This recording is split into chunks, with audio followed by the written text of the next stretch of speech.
Nazón Joaquín García, siervo de Dios por su bendita voluntad y apóstol de mi Señor Jesucristo por su amor infinito.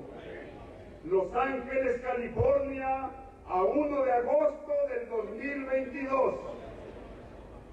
A la Iglesia bendita del Señor, que se levanta imponente en todos los países del mundo, sustentada por la fuerza de Dios y el amor de Jesucristo, multiplicándose cada día, no importando vuestras penalidades, por la maravillosa semilla del Evangelio de salvación.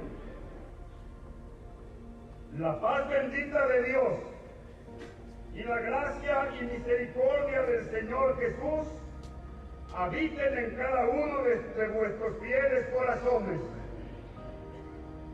Hay un hermoso misterio encerrado en la discreción de la sabiduría divina, que permite conocer el amor de Dios, derramado en abundancia a dos pueblos, en el momento más grandioso de su plan de salvación. Uno, elegido al principio de su contacto humano, y otro, levantado en el momento preciso, en los tiempos marcados para la gran salvación. No obstante, considero momentos grandiosos, llenos de maravillas portentosas y con bellas demostraciones de amor para ambos, con las mismas cualidades y bendiciones para su redención. Dentro del misterio sagrado profetizado, aunque uno prefirió no tomarlo en el momento indicado, desdeñando la invitación a ser cubierto por alas majestuosas y protectoras de Jesucristo, quedando imposibilitado de disfrutar sus beneficios, abriendo la puerta para que llegara el otro pueblo, sediento de beber el agua de la sabiduría de Dios, de disfrutar sus poderes y su gran amor, para que de inmediato tomaran la bendición de servir al único Dios verdadero. Romanos 9:25. Como también en Oseas dice: llamaré pueblo mío al que no era mi pueblo, y a la no amada, amada. Y en el lugar donde se les dijo: vosotros no sois pueblo mío, allí serán llamados hijos del Dios viviente. La profecía traída por Dios a través de sus profetas, entre ellos Oseas, anticipa la formación de dos pueblos, uno considerado por el honor de iniciar como receptores privilegiados de los misterios y bendiciones de Dios, el otro considerado no amado según la percepción del mundo, pero para Dios visto como un pueblo especial. Llegaba con todo su amor para servir a Dios, a tal grado que Él los distinguió haciéndolos sus hijos cuando el primer pueblo no lo había logrado. Mas no satisfecho Dios Todopoderoso con haber anunciado con las palabras de su profeta Oseas este misterio de su infinita bondad para nosotros, también se dignó a manifestar en la persona de un centurión de quien habla el Evangelio, porque Jesucristo quiso que todo cuanto practicó en su vida, en el orden visible y real, se entendiese también en un sentido místico y espiritual. Y por esta razón el Señor, en sus milagros, no solo hacía obras de omnipotencia, sino que revelaba al propio tiempo verdades importantes. Y mientras llenaba de admiración a todos los que observaban sus actos, procuraba también dejarles la instrucción a los que le escuchaban y a los que conoceríamos después de estos hechos. Entendemos el sentido misterioso y profético en el milagro que nos describe el Señor, en el que pone al centurión como el ejemplo figurado y principio de la conversión de los gentiles, y en la fe de un humilde centurión vemos la garantía y el modelo de nuestra misma conversión.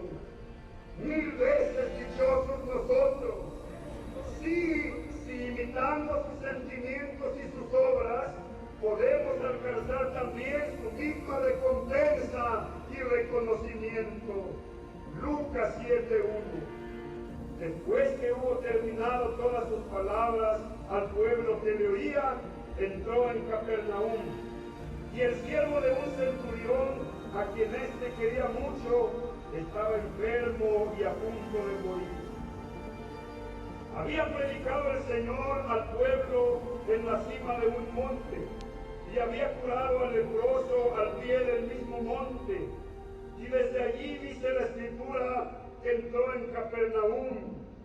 Esta circunstancia encierra un misterio y significa que el Señor, después de haber cumplido su misión de curar a los judíos, figurados en el leproso judío, había de pasar un día a recoger mayor fruto entre los gentiles, figurado en el criado del gentil centurión, al que Jesucristo fue a curar a Capernaum. En efecto, Capernaum, en esta ciudad vivía la suegra del apóstol Pedro, y cuando Jesús fue invitado por sus discípulos a visitarla, encontraron que estaba en la cama padeciendo fiebre. Entonces, con solo tocar su mano, la fiebre le dejó. También sanó ahí a un hombre paralítico entre una multitud que no permitía el paso a Jesús. Fue necesario que lo subieran encima de la casa y por el tejado le bajaron con el lecho, poniéndole en medio. Al verlo, Jesús le dijo: Hijo, tus pecados te son perdonados. Sanó ahí mismo a un endemoniado. Fueron estas acciones del Señor una figura de la iglesia formada de los gentiles y que ha sido colmada por la bondad divina, demostrando así la multitud de las gracias espirituales para este nuevo pueblo de Dios. Mateo 8, del verso 14 al 17. El centurión mismo nos descubre mucho mejor el misterio, dado que era romano de nacimiento, militar de profesión y de religión mundana o gentil. Este centurión tenía un criado a quien estimaba mucho, pero que enfermó de una parálisis aguda. Yacía agónico, abatido y víctima de agudísimos dolores y próximo a exhalar el último suspiro. Habiendo sido informado el centurión que Jesucristo había llegado a Capernaum, le envió a algunos ancianos para suplicarle en su nombre que se dignara a salvar a su criado de una muerte segura. ¿Por qué envía a otros y no va él mismo a solicitar esta bendición? ¿Qué tanto deseaba lograr la salud de su sirviente? La Escritura nos lo dice, advirtiendo que este hombre manso de espíritu y humilde de corazón, como extranjero y como gentil, se sentía indigno de comparecer ante la presencia de Jesucristo. Por esta razón, habiendo sido informado por sus enviados que el Señor iba a visitarle, se adelantó a decirle a través de sus amigos: Señor, no te tomes esta molestia. No merezco que tú entres dentro de mi morada y no me sentí digno de salir en persona a buscarte. No es necesario que vengas, tan solo di la palabra y sanará mi criado. Pero cuanto más se reconoce y manifiesta su baja condición humana, indigno de recibir a Jesucristo en su casa, mucho más se apresura y se interesa Jesucristo a ir a ella, hasta que venciendo la timidez y la vergüenza, salió con toda humildad en busca del Señor. Cuán bellas son estas palabras. El centurión salió al encuentro de Jesús, señalando el deseo de acercarse a Jesús, no tanto con el cuerpo como con el espíritu. Esto nos recuerda a aquella mujer que tenía flujo de sangre por tanto tiempo, que consiguió tocarle entre la multitud que lo oprimía, pero con la diferencia que ella necesitó tocar el manto para recibir la bendición, y el centurión no quería ni acercarse al Señor. Esto demuestra que la fe tiene niveles, grados de perfección. Sí, la fe del centurión era más perfecta, porque su fe era mayor, porque no requería tocar el cuerpo del Señor, ni su manto, o que tocara su persona. La más grande demostración de fe se da cuando dice, tan solo di la palabra. ¡Qué fe tan perfecta! ¡Qué fe tan pura! ¡Qué nivel de espiritualidad de ese hombre! Así actuó el centurión, saliendo al encuentro de Jesús, impulsado por su ardiente fe. Mateo capítulo 8 del versículo 5 al 7.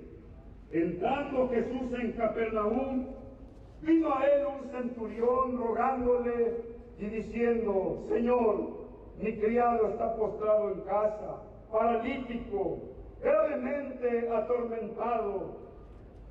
Una súplica llena de confianza.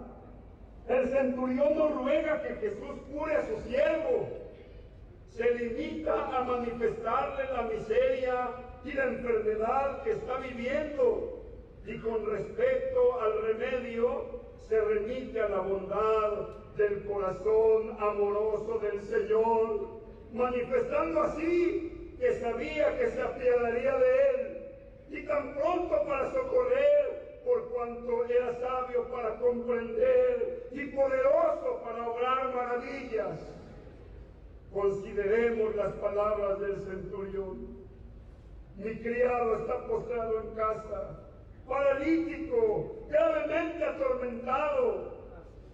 Descubre todo el amor que le tiene a ese criado. Habla de su criado con la misma ternura, con el mismo dolor, como si fuese su hijo. Si no usara misericordia con su criado, ¿cómo podría esperar que Dios la tuviera con él? Y Jesús le dijo, yo iré y le sanaré. Qué hermosas palabras llenas de dulzura y amor. Muy grande es el poder de Jesucristo, que con una sola palabra pudo obrar maravillas, pero más grande es su humildad, pues siendo el Hijo primogénito de Dios, se ofrece a visitarle personalmente a un humilde criado. Pero este acto de felicidad, estas bondadosas palabras del Salvador, fueron un enorme rayo de luz para el alma del centurión, que le descubrieron la majestad, la grandeza y la santidad de Jesucristo, oculta bajo el velo de un ser humano similar a nosotros, pero con maravillosos destellos de la gracia de Dios en sus manos, con un hermoso resplandor en su ser que únicamente las almas sinceras podían ver, que le hizo admirarlo, que le hizo adorarlo y amarlo. El centurión se encontraba confundido entre la admiración y el agradecimiento, entre la humildad y el amor, y le dice, no, Señor, no puedes ir a mi casa. ¿Quién soy para recibir un honor tan grande? Pero si tienes compasión, ¿qué necesidad tienes de venir en persona? Tan solo una palabra dicha por ti será suficiente para que sane. La palabra de poder es uno de los medios la manifestación de la autoridad divina. Y Jesús la ejerció como una demostración de su relación con Dios. Y durante su vida en la tierra fue manifestada con la fuerza del poder de Dios. Su palabra fue suficiente para sanar, para revivir, para ordenar volver que la muerte, de ordenar levantarse a los muertos, aún estando putrefactos.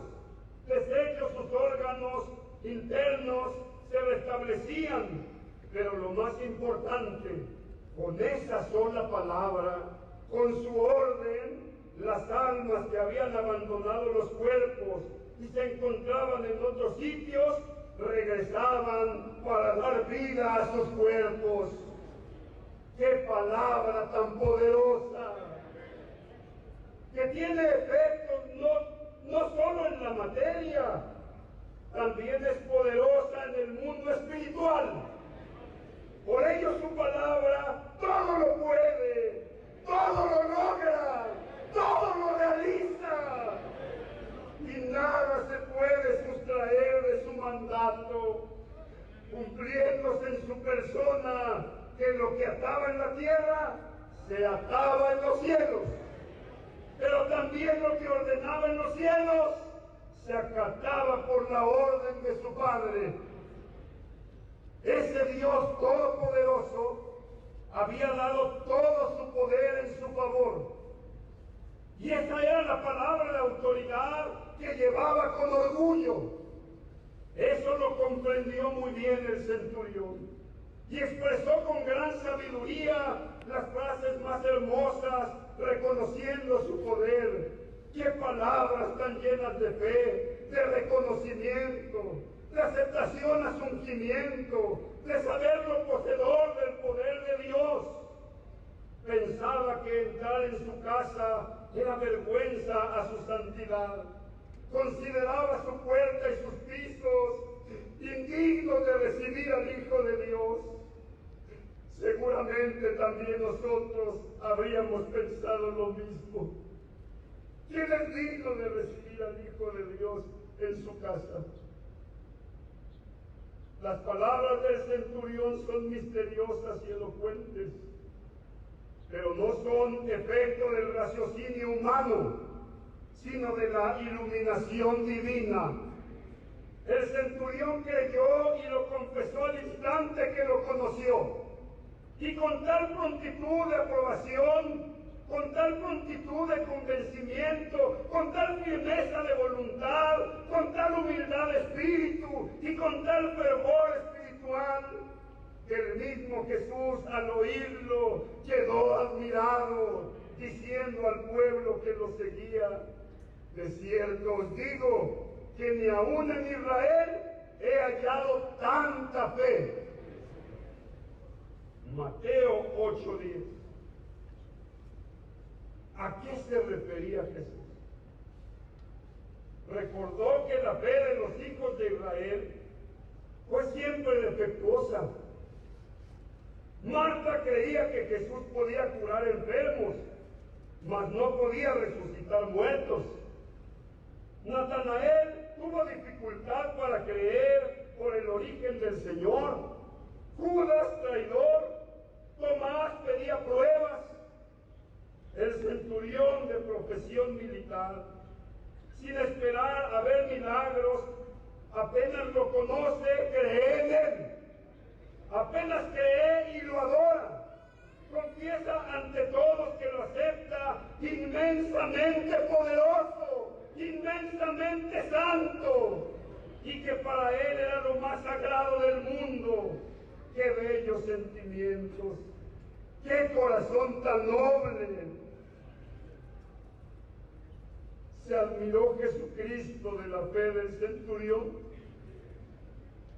Solamente reconoció la fe de él. ¿Cómo se podría incitar la admiración de Jesucristo cuando posee una sabiduría infinita? ¿Cómo lo podrían sorprender con acciones, palabras o hechos cuando todo lo sabía? Ninguna cosa aparentemente nueva o inesperada puede ocurrir que lo haga, que se sorprenda, entonces, ¿por qué lo admira en sus palabras?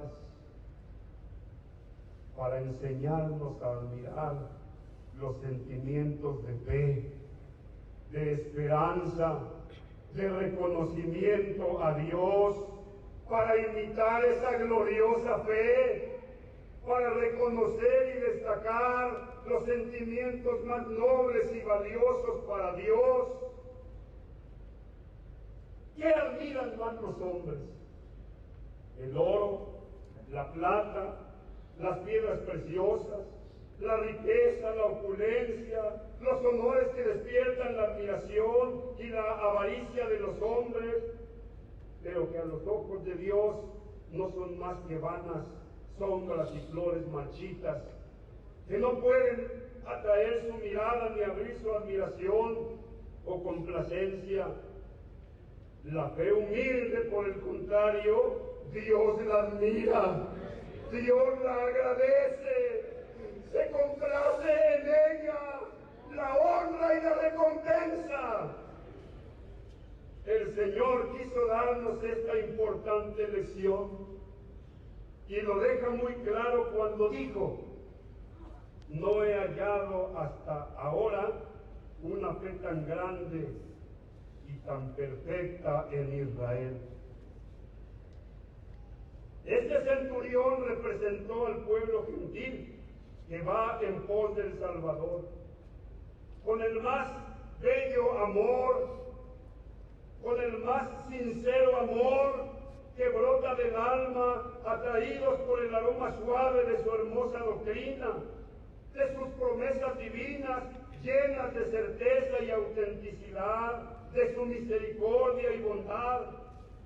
Por tanto, cuando dice: no he hallado hasta ahora una fe tan grande y tan perfecta en Israel, anunció desde entonces que la fe de los gentiles sería más excelente que la de los judíos, y que la fe del centurión sería un modelo para nuestra propia fe. Después Jesucristo dijo una profecía, Mateo 8:11: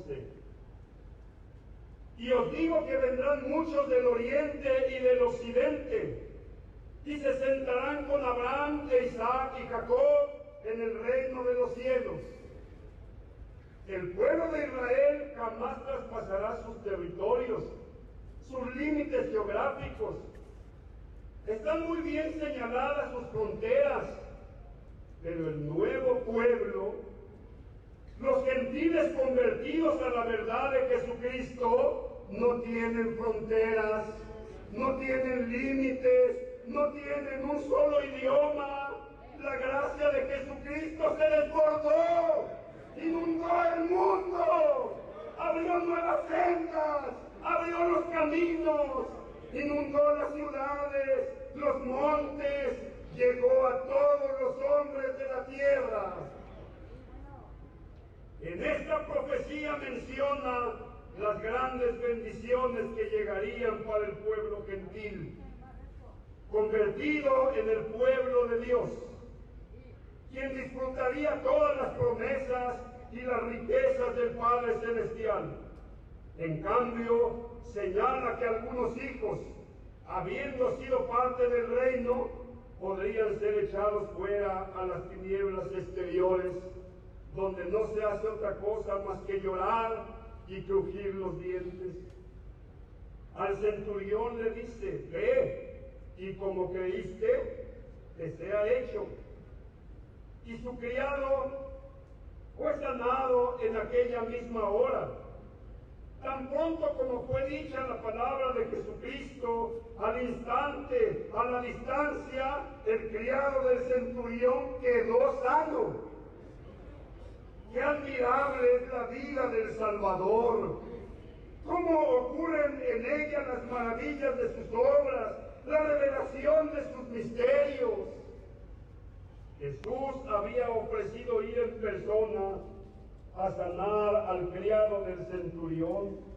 ¡Qué complacencia, qué humildad!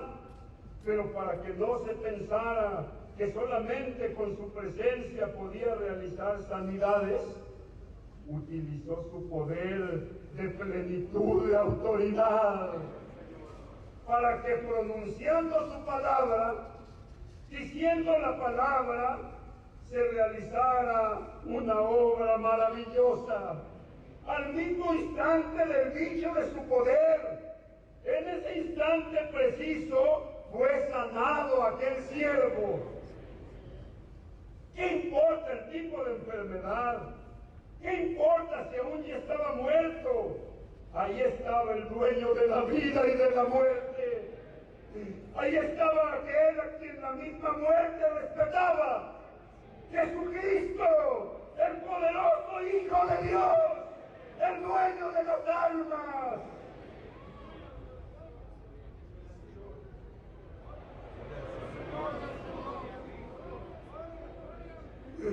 Pero también el dueño de los cuerpos. Aún los espíritus malvados le temían, no importando que lo vieran en el cuerpo de un hombre débil. Era la autoridad de Dios manifestada en la tierra. Aún estando a larga distancia, ¿qué importaba la distancia geográfica?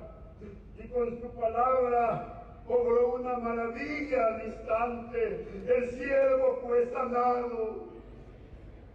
Vendrán muchos del oriente y del occidente. Este pasaje del Evangelio comprende también una hermosa profecía y una figura fiel de los acontecimientos futuros. Estas muchas almas que dice Jesucristo deberían venir del oriente y del occidente son las almas de las diferentes naciones que hoy están llegando al pueblo del Señor, dentro de una profecía destinada para el pueblo elegido de Jesucristo. Hoy os digo, sois vosotros, hermanos de Canadá, de Estados Unidos, de México, de Centroamérica y de Sudamérica, de Australia, España, Francia y toda Europa, los hermanos de China y Japón, de África y de tantos países más. Vosotros sois linaje escogido, pueblo adquirido por Dios, el pueblo escogido por Dios, para anunciar que Jesucristo tiene su pueblo en la tierra, que está aquí su autoridad, que hay salvación para su iglesia. Se refiere entonces al pueblo escogido de Dios, que está habitando todas las naciones que existen bajo el sol, el mundo todo, que se comprende en ambos hemisferios, el oriental y el occidental, prediciendo que la iglesia del Señor tendrá que llegar a todo lugar, en todos los puntos cardinales de la tierra. ¿Y qué es lo que están viendo nuestros ojos? Vemos que del oriente y del occidente están siendo llamados a gozar del gran banquete de Cristo. ¡Gloria al Señor! Que todo pueblo, de toda lengua y de toda raza han sido invitados a participar de la mesa bendita de Jesucristo. Vosotros sois del número de los que han sido llamados hijos del Cordero de Dios, que quita el pecado del mundo. Porque Jesucristo no entró personalmente en la casa del centurión, mas, aunque aparentemente estaba ausente, llegó a reinar en ese hogar. Asimismo hoy, hermano, aparentemente la autoridad que Jesucristo ha establecido podría no verse físicamente en vuestro templo, como la mujer que gritaba tras de Jesús: ¿necesitáis tocar su manto? ¿Necesitáis que llegue a poner sus manos en vosotros? ¿Necesitáis que entre por la puerta de vuestro templo? ¿O como el centurión?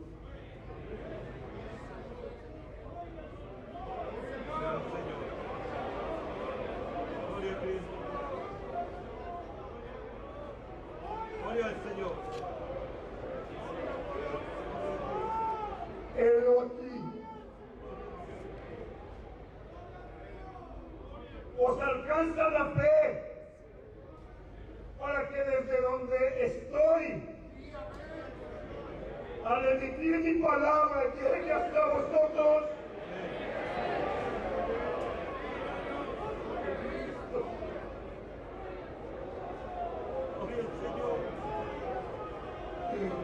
¿Creéis que no se pierde la fuerza en el trayecto de la distancia?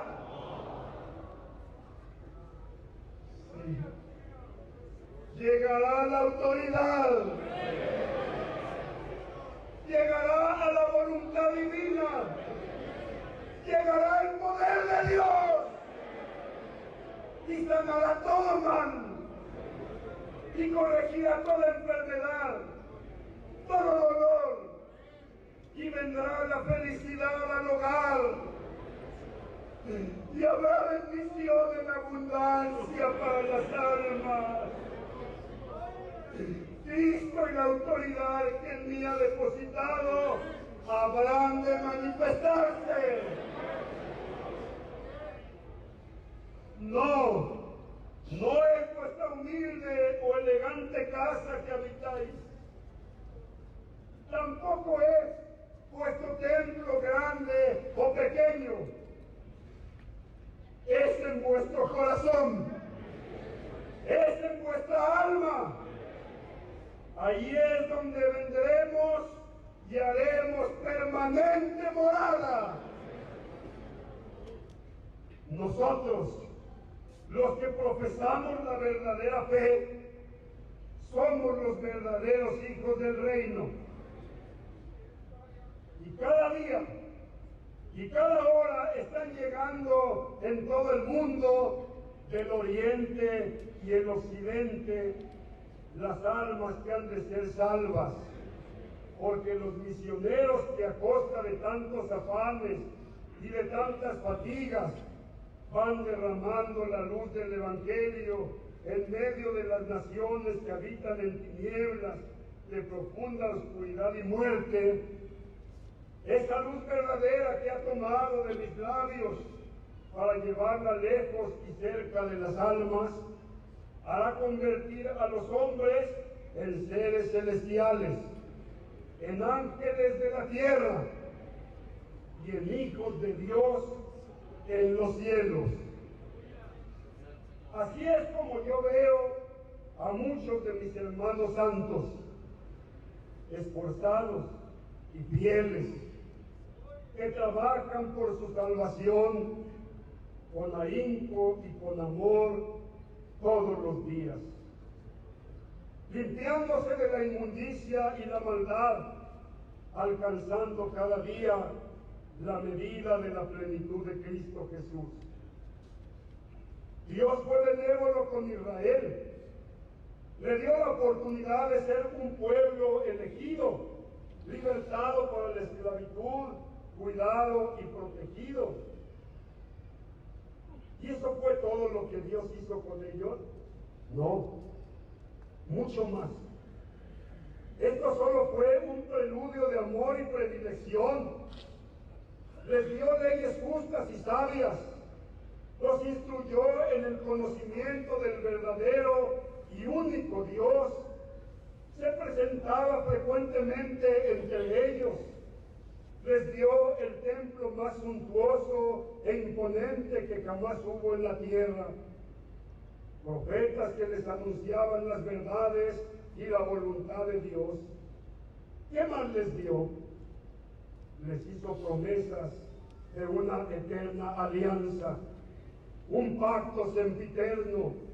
Les envió a su Hijo unigénito para redimir a todo el mundo para salvación. Con él les dio maravillas, sanando enfermos, resucitando muertos, llevándoles su palabra de verdad y poder. ¿Qué hicieron ellos? Lo despreciaron todo. Se negaron a seguir a Dios, no creyeron a su Hijo Santo, pero en el exceso de su negación incurrieron en el más triste juicio contra el Señor y lo llevaron a crucificar.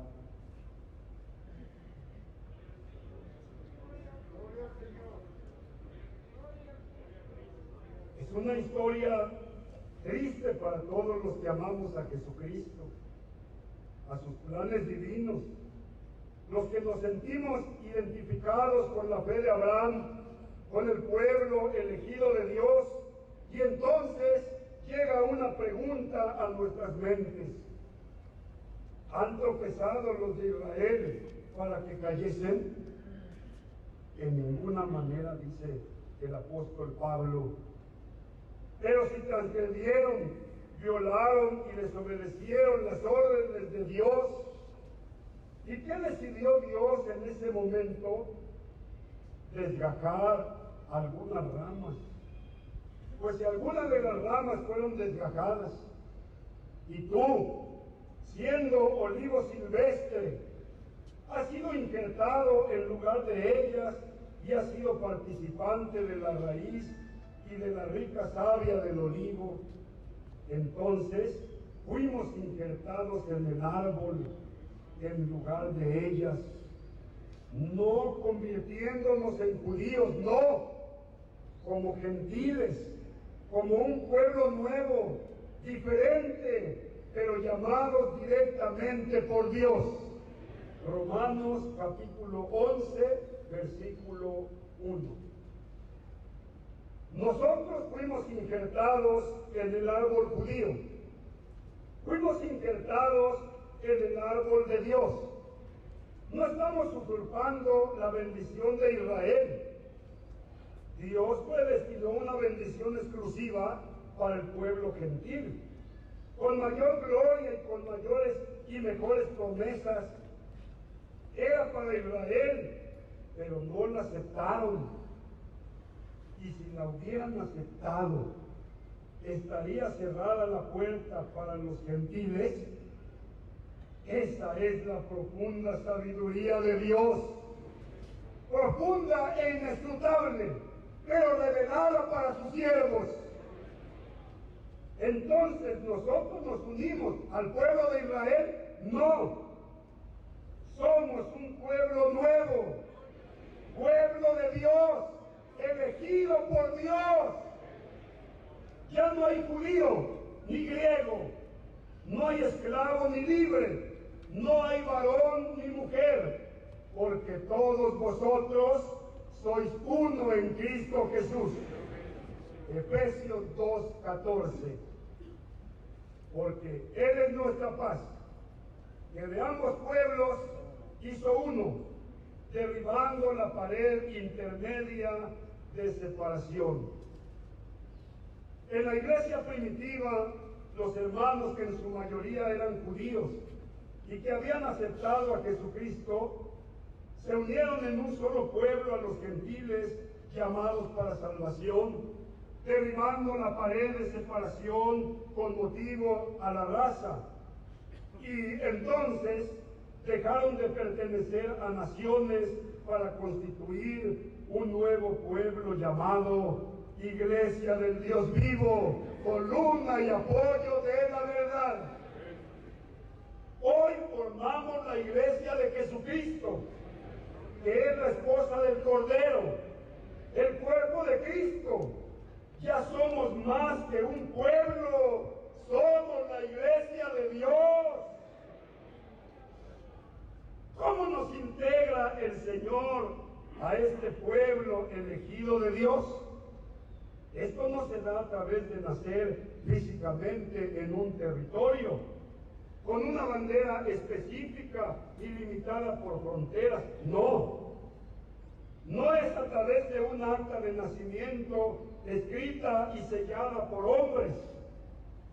La fórmula establecida para poder pertenecer a este pueblo la dio Jesucristo cuando dijo: es necesario nacer de nuevo a través del bautismo de agua y el bautismo del Espíritu Santo.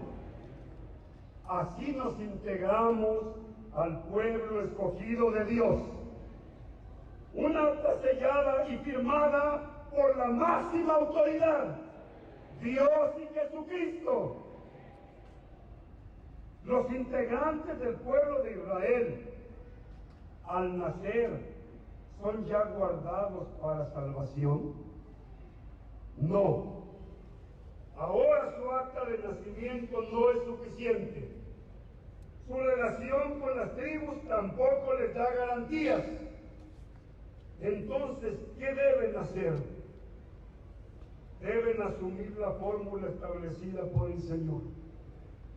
El que creyere y fuere bautizado, ese será salvo. ¿Deben bautizarse? Sí. ¿Deben recibir el Espíritu Santo? Sí. ¿Deben pertenecer a la iglesia de Dios? Glorificado sea su santo nombre. Habrá un solo pueblo y un solo pastor.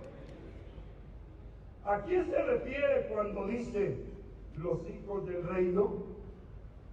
A los que no lo recibieron. A los suyos vino, suyos en la promesa, suyos en el linaje, suyos en la sangre, pero los suyos no lo recibieron. Jesucristo hizo, en pocas palabras, la reseña de lo que sería el lugar de tormento. Como fuera de este mundo, no hay bien alguno más que Dios. Por esta razón, al ser echado de la casa de Dios, es perderlo todo. Es lo mismo que perder todos los bienes que son solo de Dios. Así como quedar privado de la luz, es lo mismo que quedar en tinieblas, el ser despojado de todos los bienes. Es lo mismo que padecer todos los males, porque el mal no es otra cosa que la privación del bien. Por esta razón, Jesucristo está ofreciendo la salvación de todos los hombres, no importando en qué país hayan nacido, con el ejemplo del centurión, al cual pone como una primicia de los gentiles, pero también hace una reprobación de los judíos. La salvación de los gentiles y la condenación de los que no crean en Cristo. Lucas 22, versos 29 al 30. Yo pues os asigno un reino, como mi Padre me lo asignó a mí, para que comáis y bebáis a mi mesa en mi reino, y os sentéis en tronos, juzgando a las 12 tribus de Israel. Hoy, 1 de agosto, es un día reservado para grandes bendiciones de Dios. Día de la convocación espiritual para el pueblo de Dios, que indica con hermosa precisión que es un mes de bendición, ya que es cuando hemos preparado nuestras almas, consagrándolas para un momento glorioso y santo, de los más espirituales que nos permite nuestro amoroso Padre Celestial, al hacer la unión perfecta en un solo ser divino, santo y glorioso, que es el cuerpo de Cristo el Señor. ¿qué sucederá? Que en 14 días, ¿cómo disfrutaremos su bendición? Seremos levantados de nuestro lugar terrenal, donde el temor, la angustia y el dolor afligen nuestra fragilidad, para ser transportados a esos lugares celestiales, a donde siempre nos transporta el Señor. Una vez más nos uniremos a su santo cuerpo. ¿Y para qué desciende Dios en la Santa Cena?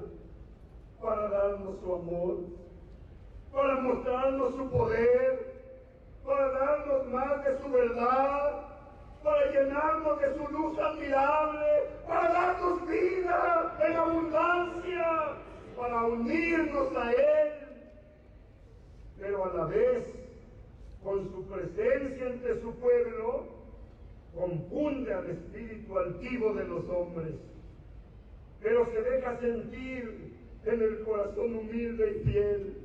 Fortalece nuestra fe, la fe prudente y razonable, no como el fanatismo que abunda en los hombres del mundo. Llegaremos nuevamente a la participación de un sacrificio, el sacrificio de Jesús. Su muerte llevará tanta bendición que aún estando en esta tierra disfrutaremos de paz y gracia celestial. Por medio de su sacrificio, el hombre se puede elevar a Dios, recompensándole su tributo de amor y obediencia, de expiación, de súplicas y acción de gracias. Dios desciende hasta los hombres terrenos, no a todos, no a todos, pero sí a un grupo que está en la tierra. Somos terrenos, pero ya nos adoptó como sus hijos. Somos terrenos, pero nos ha formado como seres espirituales.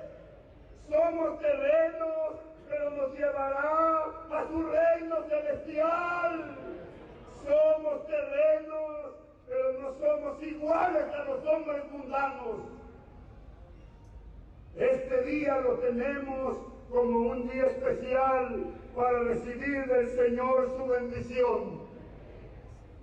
En otras fechas, cuando preparabais vuestro viaje para ir a la hermosa provincia en Guadalajara, nos poníamos en las manos de Dios, porque el enemigo cerraba las opciones en los trabajos, en las familias, en las escuelas. ¿Cómo le llorábamos a Dios? Implorando su ayuda en nuestras consagraciones. Queríais llegar con bien, queríais su protección en las carreteras, en los aires, en el mar. Siempre el Señor nos cuidó y nos protegió. Hoy, vuestra Santa Cena será muy cerca de vuestro lugar, muy cerca de vuestro hogar. No dudo que algunos de mis hermanos del coro viajaréis a la sede que os corresponda. Otros de mis hermanos os quedaréis en vuestros templos, acudiendo a escuchar las oraciones de esos días de Santa Cena.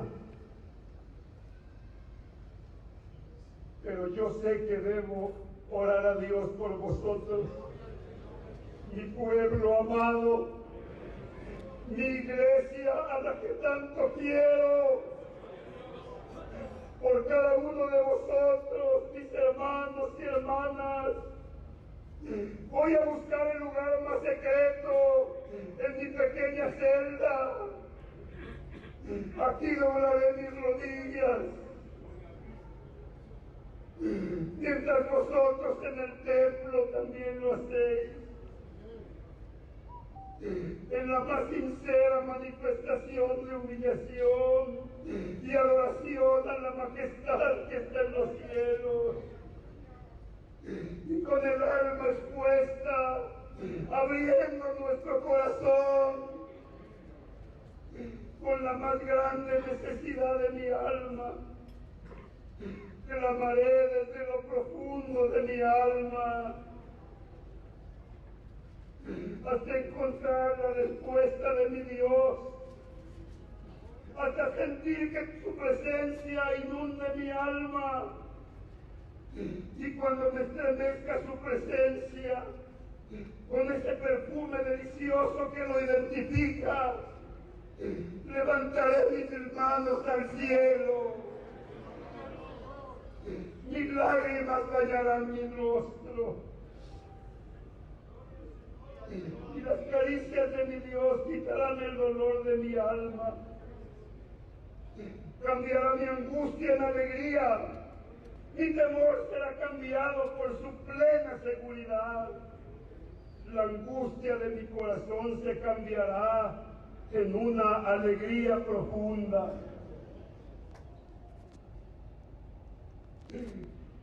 Es el momento de pedir por lo que más amo, por lo que más quiero. Es por ti, Iglesia Santa. Es por ti, hermano querido. Es por ti, mi hermano ancianito. Es por ti, mi hermano enfermo. Es por ti, hermano, que estás en la cárcel. Es por ti, hermano, que estás en las grandes ciudades. Pero también por ti, que estás en los montes lejanos. Por ti, hermano, que estás físicamente cercano a mí. Por ti, que estás en lejanos continentes. A mis hermanos económicamente pudientes. A mis hermanos más necesitados. Por todos por igual. Le diré al Padre, ahí frente a su trono poderoso, ahí en su mansión celestial, Padre de la misericordia, Dios del amor y el perdón, vengo a pedirte por mis hermanos. Me han pedido que te pida su bendición. Han pasado por luchas difíciles, han sufrido la burla, han sido humillados. Confórtalos, Señor. Sana sus heridas, sana su dolor profundo. Han buscado su consagración, te han clamado misericordia. Responde, poderoso Dios eterno, a sentir tu gracia infinita. Veo tu rostro compasivo, sereno y majestuoso. Llenas mi alma de paz, llenas mi ser de seguridad, tu bella sonrisa, tu rostro de amor. Este día todos llegan a tu templo buscando tu bendición. El retirado avergonzado que quiere que nadie lo vea, pero tú sabes quién es. El que te ha ofendido y hoy pone su rostro en el piso. Los que se sienten indignos y aún sus pies sienten que ensucian tu templo. A todos yo os digo, hoy es el día de protección. Hoy es el día de misericordia. Hoy estaremos seguros. Hoy es el día de la bendición de Dios. Hoy es el día de la respuesta de Dios. Dios os bendiga. Vuestro en Cristo, Nazón Joaquín García, apóstol de Jesucristo.